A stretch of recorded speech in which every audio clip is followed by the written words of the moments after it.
Jangan di skip dulu. Kalau kamu mau dapetin uang jutaan rupiah, langsung subscribe Intoday TV plus like dan jawab pertanyaan di video ini ya. Kak Seto, benar atau salah, setiap anak adalah pribadi yang kreatif? Benar. Kak Seto, benar atau salah, menjadi orang tua adalah pelajaran seumur hidup? Benar, karena akan terus melekat tanggung jawabnya sebagai orang tua terhadap anak-anaknya.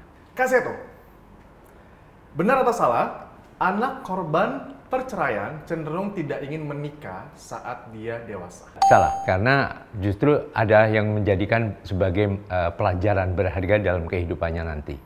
Kak Seto, benar atau salah, sekolah online membuat orang tua jadi makin stres? Ada benarnya, ada salahnya. Alasannya? Ya, kalau cara pembelajarannya betul, maka tidak stres. Tapi kalau cara pembelajarannya salah, seperti berada di sekolah, begitu, akhirnya menimbulkan stres. Kak Seto, benar atau salah, rambut Kak Seto itu palsu? Salah. Oke, udah jelas ya, salah ya. Oke, gak perlu alasan lagi, salah pokoknya ya. Iya. Oke, terakhir, Iya. Kak Seto, benar atau salah, si Komo sebenarnya adalah spirit doll? Salah. Alasannya? Karena boneka biasa saja Oke. yang dibeli waktu itu di luar negeri karena kebetulan saya mempunyai anak yang baru berumur berapa 1,5 tahun.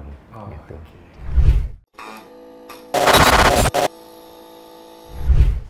Hai people, selamat datang di Pocil, podcast sambil ngecil barengan sama gue Andrian SW. Dan hari ini sudah masuk di tahun yang baru 2022. Tentunya juga ada hal yang baru yang akan dibagikan di Pocil alias podcast sambil ngecil. Tapi sebelumnya mau dipastikan dulu karena pandemi masih ada di Indonesia dan juga di dunia. Jadi semua orang-orang yang terlibat dalam proses syuting hari ini sudah negatif. Jadi saya mohon izin untuk buka masker dulu ya. Nah, lebih enak, lebih lega juga gitu ya. Nah, untuk di hari ini, Pocil alias podcast sambil ngecil, ini kedatangan seorang bintang tamu buat ngobrol-ngobrol. Jadi hintnya atau clue-nya adalah beliau ini selalu muda. Kenapa saya bilang selalu muda? Karena panggilannya selalu kakak. Yes, sudah ada di Pocil, ada Kak Seto. Yeah. Tepuk tangan dong. Terima kasih Kak Andrian. Ini boleh lepas juga ya? Boleh. Apa kabar nih Kak Seto nih? Ya, baik. Tetap Sehat ya? Sehat, tetap semangat. Siap. Lagi aktivitas sibuk apakah? Iya, masih terus keliling menangani berbagai kasus anak-anak, pelanggaran hak anak, kekerasan terhadap anak atau kejahatan terhadap anak dan sebagainya. Kemarin sebelumnya di masa pandemi juga ke NTT waktu ada gempa di sana, di Lumajang terakhir. Kemudian ya sambil juga kampanye seminar untuk perlindungan anak juga. Kemarin di beberapa kota di Ciamis, kemudian Cilacap, dan terakhir kemarin di Sumedang. Wah, padat sekali. Iya. Beda sama saya ya. Tapi ngomongin soal aktivitas yang padat gitu ya kan. Ini juga berkaitan nih Kak Seto yang selalu menerima laporan-laporan. Apakah sudah ada laporan? Karena sekolah tatap muka sudah dimulai gitu ya kan ya. Udah ada laporan-laporan kah atau gimana gitu? Iya, cukup banyak juga ya laporan terutama orang tua dan juga kadang-kadang dari anak-anak sendiri. Oke. Anak-anak yang masih merasa khawatir. Lalu mereka ya protes, aduh buat anak kok coba-coba katanya gitu. Oke, iklan. Karena Oke. Benar. Terus. Iya ya karena situasi pandemi COVID kan masih sekarang ada yang baru lagi habis Omikron. Yang terjemah IHU atau yes. ya. Flurona ya bukan sih? Ya, Flurona ya kan, flu dan corona itu bergabung dia jobdesk. Jadi beberapa anak juga mengkhawatirkan haknya atas kesehatan dan kehidupan mereka. Oke.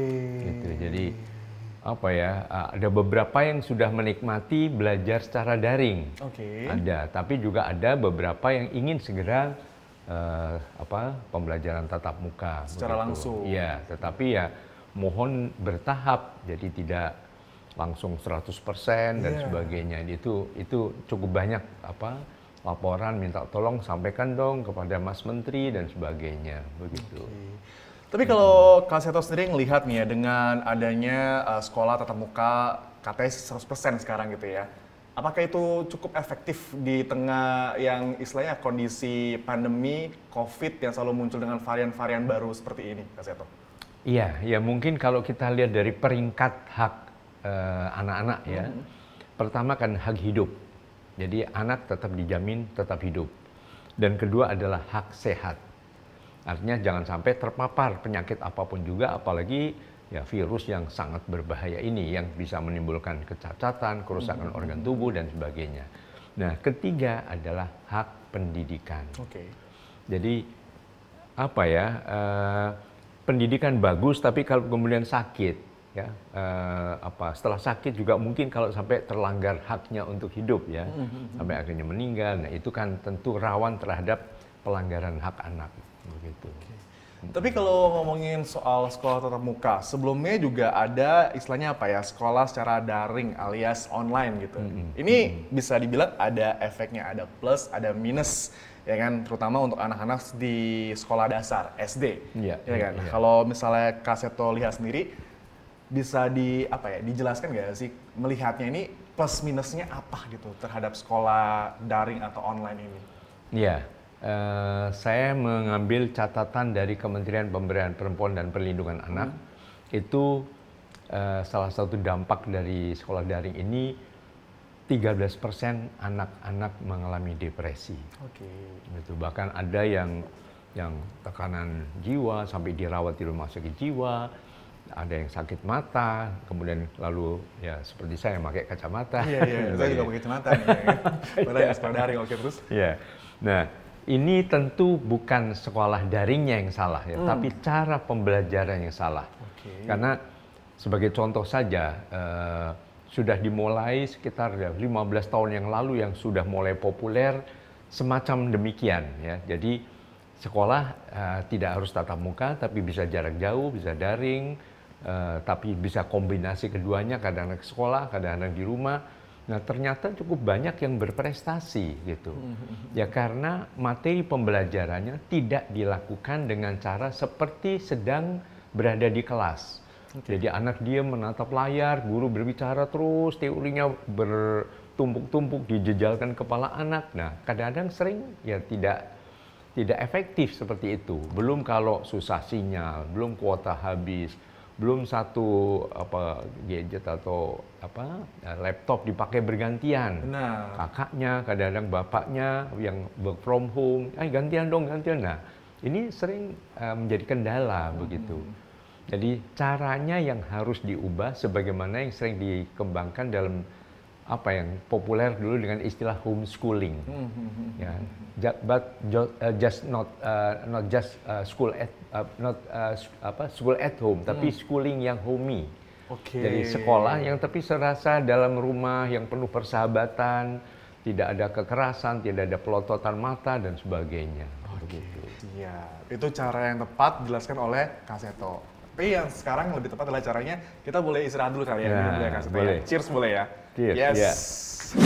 Nah, Kak Seto, kalau ngomongin soal Kak Seto dengan anak-anak, itu udah menjadi sebuah ikatan yang nggak bisa terpisahkan gitu ya kan. Ibaratnya nih ya, pengen gitu anak-anak se-Indonesia jadi anaknya Kak Seto.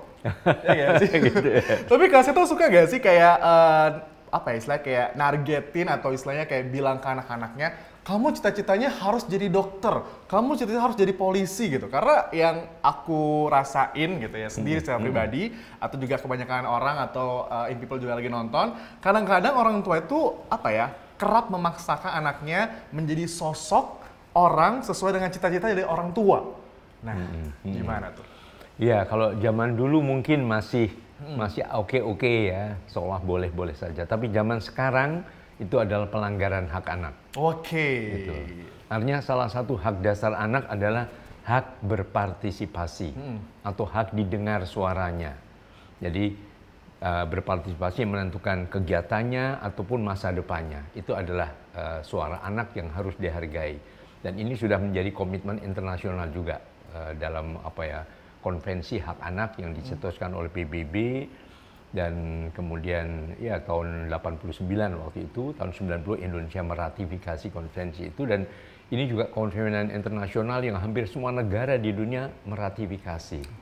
Jadi berarti ya diakui bahwa betul bukan zamannya lagi memaksakan, kemudian ya banyak anak-anak akhirnya frustrasi. Misalnya pernah ada kasus seorang ibu yang datang salah satu klien saya, dia bilang saya menyesal. Kenapa?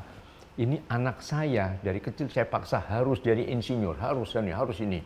Akhirnya begitu dia lulus insinyur, dia serahkan ijazahnya, mama, ini buat mama. Mama bahagia kan? Saya mau izin main musik kembali. Waduh. Itu ibunya sakit sekali, hatinya sedih sekali. Oke. Jadi mohon kepada para papa mama, ayah bunda ya, suara anak harus dihargai dan didengarkan juga. Nah Kak Seto, bukan cuma ada Kak Seto aja, ada Andrian aja, tapi di Pocil edisi kali ini udah ada satu orang lagi yang akan nemenin saya buat nanya-nanya nih ya. Okay. Ada Onet di sini udah ada. Onet mau nanya apa sama Kak Seto? Iya nih, Onet mau nanya nih, kok si Komonya nggak ikutan sih Kak datang hari ini nih Kak Seto? Emang Onet kenal sama Komo? Kenal banget sama Komo. jadi Komonya diajak gak nih Kak Seto nih hari ini? Atau dipanggil ya? Dipanggil aja kali ya. Takutnya tadi diajak macet takutnya. Jadi selama ini ya, kalau misalnya suka tahu atau inget lagunya Si Komo Lewat, terus itu bisa bikin macet gitu ya. Ternyata Kak Seto udah atau memprediksi kalau macet itu akan terjadi di Indonesia, di Jakarta gitu ya Kak Seto ya. Nah, itu dia. Nah. Komonya datang. Ore. Iya. Komo, itu ada temennya datang. Weleh. Nah, ini siapa namanya kamu? Halo, aku Onet. Wah, Onet ya. Onet sudah sekolah ya? Belum sih. Oh belum, masih PAUD kalau gitu. Masih PAUD soalnya aku masih muda, masih 3 tahun. Weleh. Ya, baik. Sekarang bisa nggak nyanyi? Macet lagi. Bisa. Gara-gara. Si Komo lewat. Weleh. Polisi jadi bingung. Anak-anak juga bingung. Iya, betul. Kalau macet bingung ya. Oke. Pasti nih ya, pada familiar dengan lagu itu, ya guys. Dengan karakter Komo juga yang udah dihadirkan di Pocil untuk kali ini. Tapi aku pengen tanya nih Kak Seto ya, sebenarnya karakter si Komo itu yang menciptakan dari Kak Seto sendiri, terus idenya dari mana sampai ada lagunya? Yang lagu yang dikenal mungkin yang tadi, tapi kalau misalnya kulik ke channel YouTube Kak Seto juga ada lagunya sendiri ya? Iya, beberapa. Nah, gimana tuh? Iya, sebetulnya dulu kan saya tepatnya tanggal 4 April tahun 70, jadi 51 tahun yang lalu, saya diterima oleh Pak Kasur. Mungkin pernah dengar nama Pak Kasur ya? Pencipta lagu, juga pendidik anak-anak. Itu sebagai asisten beliau. Jadi sebagai guru di TK dan juga di PAUD waktu itu ya, playgroup atau kelompok bermain. Itu. Jadi ya itu saya ikut beliau mendampingi, juga mendongeng, mengasuh anak-anak begitu. Nah, saya sempat agak sedih atau kecewa karena ada lagu Si Kancil. Nah, waktu itu mungkin yang kita tahu kan, ada si kancil anak nakal, suka mencuri ketimun. Nah, ayo lekas dikurung, jangan diberi ampun. Itu udah kecilnya udah diajarin bully gitu ya, maaf ya kan. Jadi saya nggak sudah kancil kan salah satu maskot Indonesia ya, yang ada di Indonesia. Kenapa kok dibilang nakal, lalu dikurung dan sebagainya. Nah, saya cari hewan yang khas Indonesia apa? Yang hanya ada di Indonesia, tidak di negara lain. Saya menemukan waktu itu cendrawasih. Saya beri nama Cendi Cendrawasih Irian Jaya waktu itu ya. Tapi wah, ternyata Papua Nugini punya juga burung cendrawasih. Nah, cari apa lagi gitu. Nah, satu-satunya yang hanya ada di Indonesia, tidak di negara lain, hanya komodo. Nah, tapi komodo kalau si kancil, si cendi, jadi saya coba cari nama yang hanya 2 suku kata. Ya, tinggal si Komo atau si Modo. Nah, enaknya kok si Komo gitu. Nah, akhirnya tepat tanggal 1 Agustus tahun 75 itu saya ciptakan boneka si Komo ini dan lagu-lagunya, tapi belum macet waktu itu. Ya, oke. Jadi belum lagu macet. Jadi ada beberapa lagu si Komo lah. Nama saya si Komo dan sebagainya. Nah, kemudian sempat populer waktu itu tahun 85 muncul di TVRI, tapi belum booming. Tahun 90 saya diundang oleh sebuah televisi baru, stasiun televisi baru, televisi pendidikan Indonesia. Silahkan boleh mengisi acara untuk anak. Saya bilang cerita boneka boleh. Nah, sejak itu tahun 90 mulai populer dengan dongeng-dongeng si Komo. Suatu saat diundang ke Samarinda. Nah, Komo ini supaya lebih besar dan kemudian bisa menjadi bagian dari sebuah operet, akhirnya kita buat besar dan dimainkan oleh orang. Kalau zaman sekarang mungkin istilah seperti Barney. Yes. Ya, jadi bisa menari dan sebagainya. Nah, kemudian suatu saat diundang ke Samarinda di Kalimantan Timur ya. Betul. Ya. Kemudian show-nya sekitar jam 10 pagi, lalu panitia bilang, jam 8 pagi kalau bisa jalan-jalan. Karena ada semacam Car Free Day lah begitu, jalan-jalan supaya memperkenalkan dan mempromosikan, ayo yang mau nonton si Komo. Nah, gara-gara jalan-jalan, semua ingin foto, semua ingin salaman, gara-gara itu macet jalanan.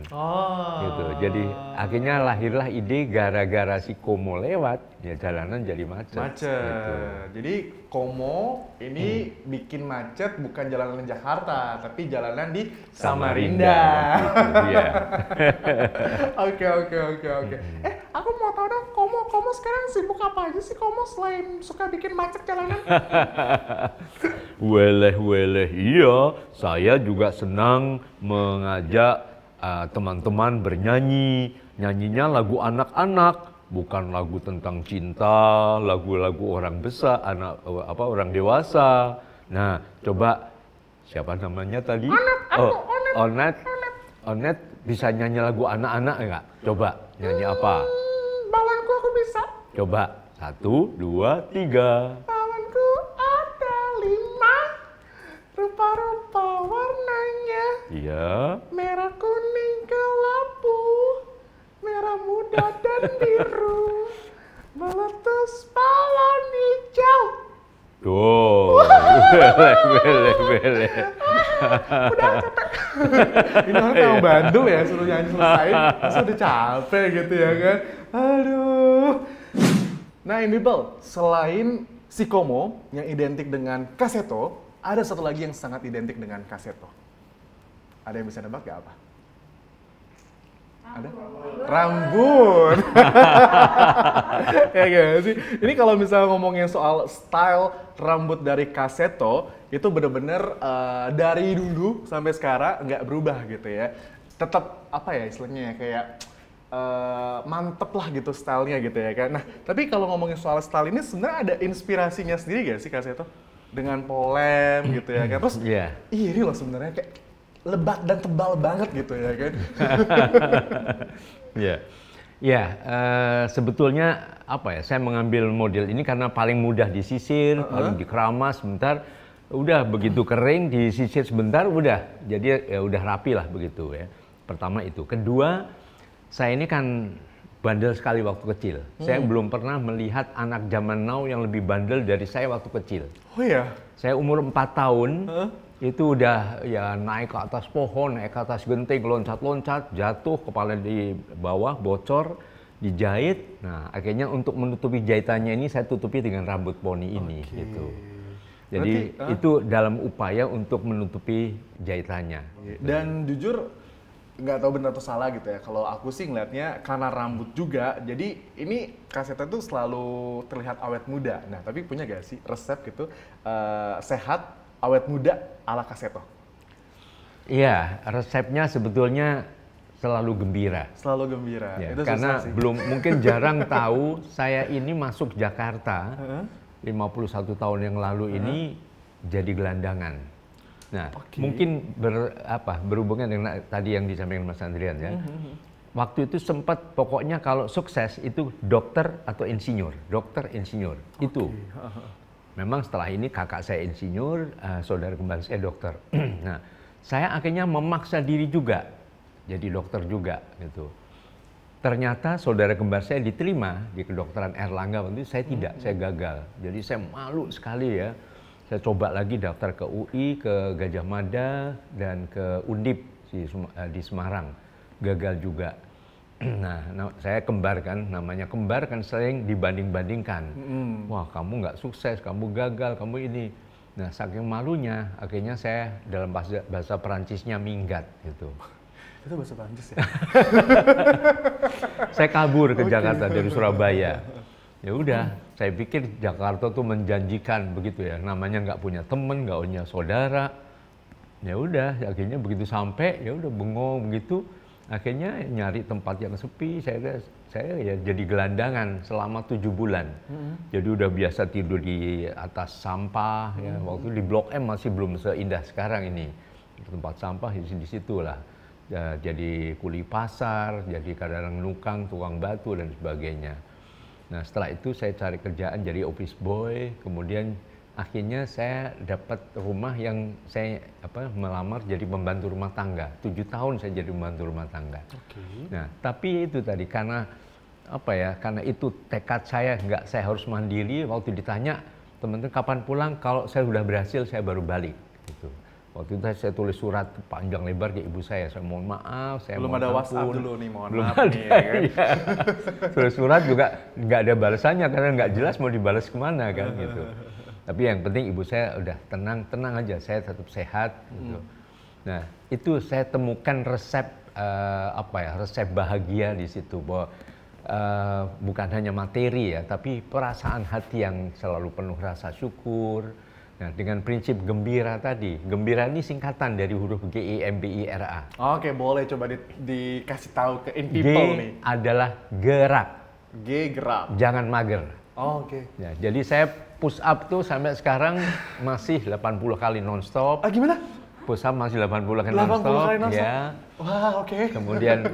Kemudian juga jogging ya rata-rata 4 kilo, 5 kilo tiap hari. Wah. Kalau masih koprol, masih salto, masih segala macam lah. Pokoknya supaya gerak lah. Dengan gerak darah mengalir lancar dan menurut saya itu membuat saya sehat. Oke. Ya saya dulu kan geraknya ya jadi kuli panggul, jadi apapun.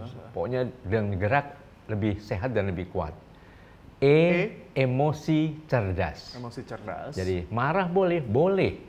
Tapi marah yang cerdas tidak membentak, tidak mengutip segala koleksi kebun binatang, atau menutup pintu dengan kecepatan 100 km per jam, dan sebagainya. Jadi ungkapkan aja. Saya dengan teman-teman waktu itu, saya marah loh. Kenapa begitu? Ya, marah tapi sedikit senyum misalnya, itu akhirnya tidak merusak persahabatan. Dan kita nggak duk-duk, nggak emosi berlebihan gitu kan. Iya sih. M-nya ya sudah, makan minum teratur. Makan minum teratur. Jadi walaupun saya makan seadanya, kadang-kadang bekas sisa-sisa itu saya biasa sekali waktu itu. Itu ya udah yang penting teratur. Saatnya makan gitu. B-nya ini ya bersyukur. Nomor 1 itu. Apapun juga saya bersyukur waktu itu ya, bersyukur melihat kota Jakarta. Bersyukur saya bisa mandiri, saya bisa latihan waktu itu. Ya bersyukur, beribadah, berdoa, gitu. B. Nah, I-nya istirahat. Istirahat. Jadi saya walaupun tidur dimanapun juga, saya hitung rata-rata 8 jam. Gitu. Jadi sampai sekarang pun begitu.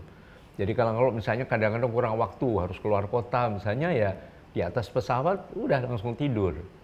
Karena perjalanan jarak jauh 3 jam, 4 jam ya udah lelap aja tidur. Jadi termasuk istirahat dari dendam dan benci. Itu jangan sampai buat saya itu. Nah, R-nya adalah rukun dengan semua saja, dengan teman, dengan saudara, dengan keluarga, ya, dengan ya kalau sudah berkeluarga ya dengan pasangan hidup dan sebagainya.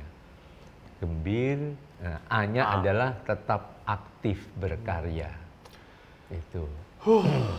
Simple ya, tapi gitu. kayak agak sedikit susah kalau semuanya itu dilakukan secara bersamaan. Tapi terbukti Kak Seto bisa dong ya, kasih tangan dulu ya kan. Keren. Jadi saya masih nulis, masih bikin lagu, masih bikin penelitian, sampai dalam usia yang udah 70 tahun kemarin, saya masih bisa dapat jabatan sebagai guru besar. Jadi itu saya nikmati karena bagian dari keseimbangan gembira tadi. Itu aja.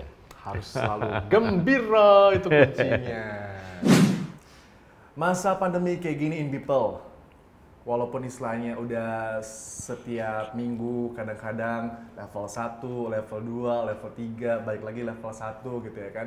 Tapi kalau misalnya kita melihat ke belakang, ketika masih levelnya tinggi-tinggi, banyak orang-orang yang bekerja dari rumah. Suami istri kerja dari rumah, anak-anak sekolah dari rumah. Ketemu tiap hari di rumah. Ribut juga katanya sih makin sering. Bahkan dari informasi yang didapatkan juga, angka perceraian makin tinggi. Ya kan? Nah, kalau misalnya dari Kak Seto sendiri melihat nih ya, apa efek jangka panjang yang bisa didapatkan oleh anak-anak jika kedua orang tuanya ini sering gitu cekcok atau salah paham, ribut gitu? Iya, saya selalu mengumpamakan anak-anak ini ibarat aneka warna bunga-bunga indah di taman sari keluarga. Nah, bunga ini akan merekah dengan segala keelokannya kalau ditanam di tanah yang subur.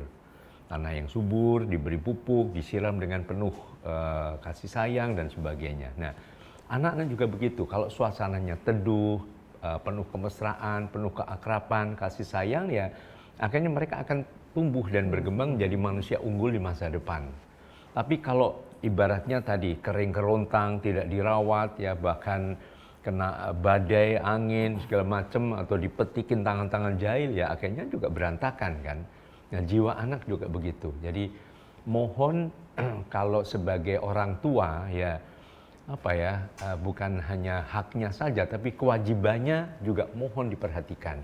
Nah, salah satu kewajibannya adalah memberikan lingkungan yang tadi segar, yang penuh yang sangat kondusif bagi tumbuh kembangnya anak-anak yang dilahirkan ini.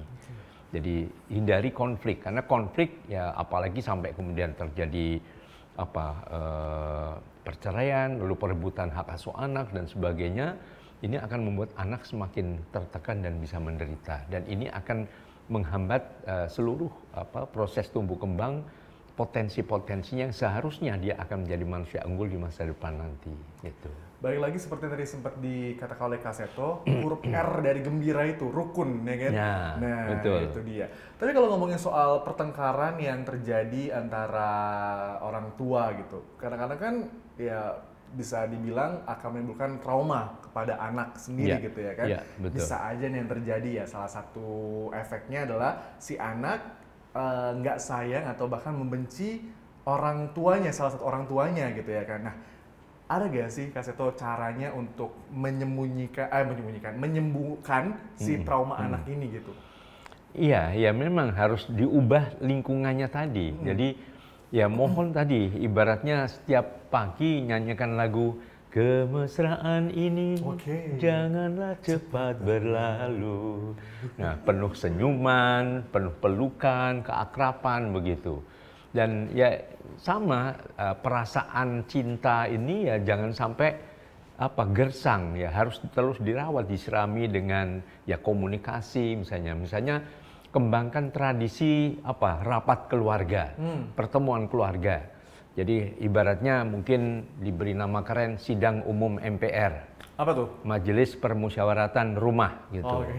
Atau konferensi meja bundar, duduk mengenai meja bundar, atau ngobras, ngobrol bareng asik, atau apa saja namanya. Berarti sebisa mungkin diupayakan tetap rukun gitu ya, ibu, ayah, anak-anak, dan amit-amit jangan sampai terjadi yang namanya perceraian gitu ya kan? Iya, tapi kalau seandainya nih Kak Seto, itu udah harus terjadi, ya kan? Amit-amit gitu sekali lagi, amit-amit. Nah, apakah seorang anak itu punya hak untuk memilih tinggal dengan ayah atau ibunya gitu? Atau memang balik lagi ke pengadilan atau ada undang-undangnya sendiri? Ya, kalau tadi kembali kepada salah satu hak dasar anak, ya kan ada 4 hak dasar anak: hak hidup, hak tumbuh kembang, hak perlindungan dari berbagai tindak kekerasan, dan hak berpartisipasi. 4 hak dasar ini. Nah, berarti mengacu pada hak berpartisipasi atau hak didengar suaranya, pengadilan pun juga mohon mendengar suara anak, begitu. Jadi kalau memang terpaksa, itu pun kalau misalnya ikut sama ayah misalnya itu, mohon ayah tidak menutup akses sehingga anak nggak boleh ketemu ibu. Itu juga pelanggaran hak anak. Nah, kalau ibu juga mohon juga jangan sampai menutup akses sehingga anak juga tetap hak anak ketemu ayahnya. Bukan dibalik ayah harus ketemu anaknya, tidak. Tapi anak pada dasarnya ingin dekat kepada kedua orang tuanya. Begitu. Satu lagi boleh pertanyaan ya. Ini kan ngomongin soal anak ya sih. Kadang-kadang ketika pasangan menikah itu ada yang udah keburu kayak keburu takut untuk mempunyai anak. Dan akhirnya mengadopsi boneka, ya lagi trending sekarang juga nih Kak Seto ya kan. Gimana nih kalau dilihat nih, karena juga aku tuh sempat gregetan juga sih ya dengan netizen yang mempermasalahkan Kak Seto ikutan gendong-gendong boneka nih ya kan. Mohon maaf nih netizen julid amat gitu ya kan. Iya, ya memang waktu itu pas lagi ada acara Brownies ya, salah satu di Adel TV. Nah, tiba-tiba Mas Ivan Gunawan bilang, Kak Seto apa yang dulu? Nah, saya ini kan punya koleksi boneka-boneka juga, dan saya seperti dulu seperti Mbak Ria Enes atau Mas Gatot Sunyoto dan sekarang kan banyak ventriloquist yang menggunakan boneka dengan berbicara begitu ya. Ya karena boneka ya saya ajak berbicara, namanya siapa? Saya namanya, misalnya gitu. Jadi saya main-mainin aja karena saya memang anggap ya seperti boneka yang lain gitu. Saya punya boneka juga yang mirip, yang lucu, yang bisa saya pakai juga untuk berdialog kalau untuk menghibur anak-anak begitu. Tapi kok kemudian seolah-olah saya percaya dan sebagainya. Makanya. Sebetulnya ya mungkin karena tidak tahu saja dikira tapi saya sudah membuat klarifikasi pada waktu salah satu ada media mewawancarai saya sampaikan ya saya anggap itu boneka saja yang ya kalau saya pegang, saya mainkan sebagai sesuatu yang lucu dan bagian dari untuk menghibur anak-anak begitu. Tapi kalau masalah itu ada yang menganggap itu sebagai gantinya ya silahkan, masing-masing punya hak asasi ya. Karena mungkin merindukan punya anak, punya bayi dan mau menggendong ya silahkan. Tapi saya sendiri tidak melihat ada suatu kekuatan gaib atau yang bisa bisa memengaruhi rezeki dan sebagainya. Menurut saya kok tidak, ya itu tetap artinya kalau memang dimungkinkan ya lebih baik mengadopsi bayi yang betulan yang masih banyak mungkin di tempat penitipan bayi-bayi terlantar dan sebagainya. Siap kalau begitu. Terima kasih kalau begitu Kak Seto atas waktunya udah main-main di Pocil Podcast Sambil Chill ya kan. Tentunya juga buat Team People selalu tonton gitu ya channel YouTube-nya di Intoday TV, dan gue juga di sini mau ucapin terima kasih buat kru yang bertugas pastinya. Serta ini episode di tahun baru, produser kita juga baru, ada Pipi. Terima kasih juga Pipi atas bentukan karyanya. Ketemu lagi di Pocil episode mendatang. Oke? Terima kasih Kak Seto. Kita gimana? Cheers saya dulu kali ya. Oke, kalau gitu. In Today, in People's Way. Yeah.